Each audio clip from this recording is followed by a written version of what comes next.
Ni katika maeneo ya Kahama ambako mashamba ya mpunga yametanda hadi upeo wa macho hauoni tena. Kuna simulizi ya mabadiliko hapa. Mabadiliko yanaonekana na yanagusika. Ni hadithi ya mwanamke mmoja, lakini athari yake imegusa maisha ya wengi. Huyu ni Elizabeth Mzuringi, mwanamke jasiri huyu, mwenye maono, aliyeona fursa pale ambapo wengi waliona changamoto zisizoepukika.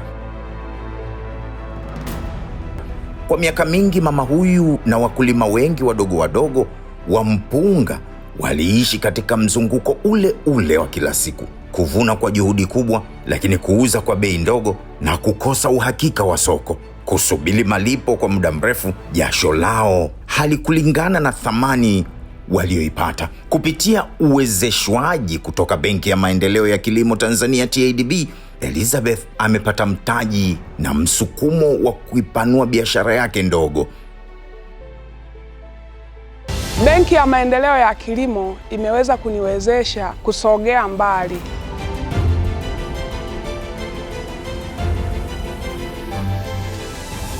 Biashara nimeanza mwaka 2013 nikiwa na mtaji wa shilingi 200,000, ambapo nilikuwa nafanyia kazi Kagongwa, nilikuwa nauza chenga.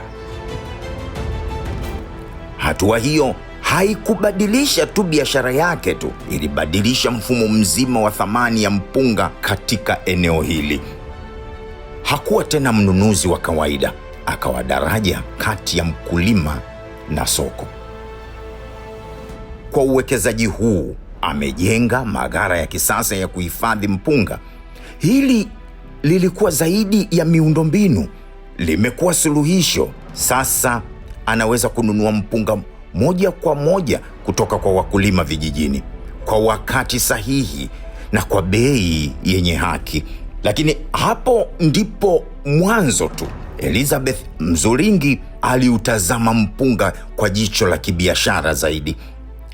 Akaona zaidi ya zao la shambani, akaona thamani iliyojificha. Ambapo watu wa TADB benki waliniwezesha kujenga haya magodauni. Magodauni haya mimi nilinunua tu kiwanja ambacho hapa kulikuwa na shamba la mahindi, lakini mpaka sasa mnavyoona nimebadilisha kuwa kiwanda. Nina viwanda viwili vya kuchakata na kugredi pamoja na kukarasoti.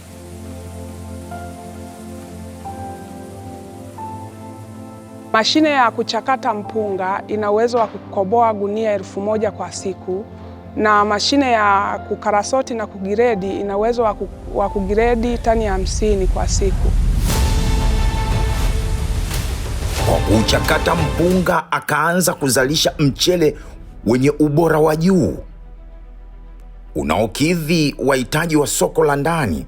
Kila hatua hapa ya uchakataji iliongeza thamani, na kila gunia unaloliona lilibeba hadithi ya ubora, jitihada na mabadiliko ya kweli.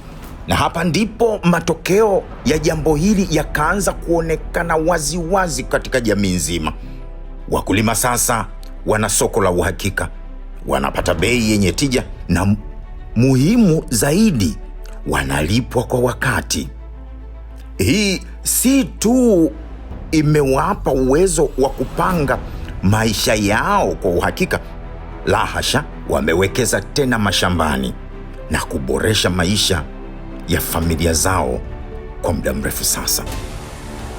Nimeweza kuajiri watu kama 96, vijana wa kudumu wako 6, na vibarua vijana wako 50, lakini pia wakina mama wako 40. Ninaishukuru Benki ya Maendeleo ya Kilimo kuweza kuwa pamoja na mimi na kuniwezesha na kufanya haya yote ninayoyafanya. Hii si hadithi ya mafanikio ya mtu mmoja peke yake.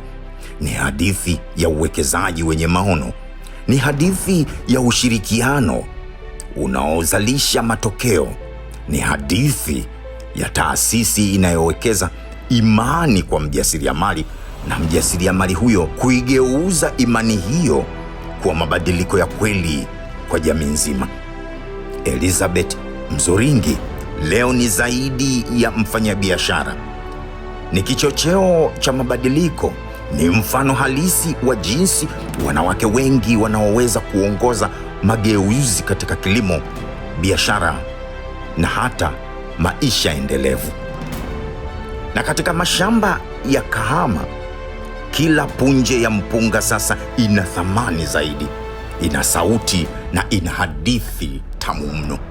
Hadithi ya mabadiliko, hadithi ya uzalishaji, hadithi ya matumaini halisia.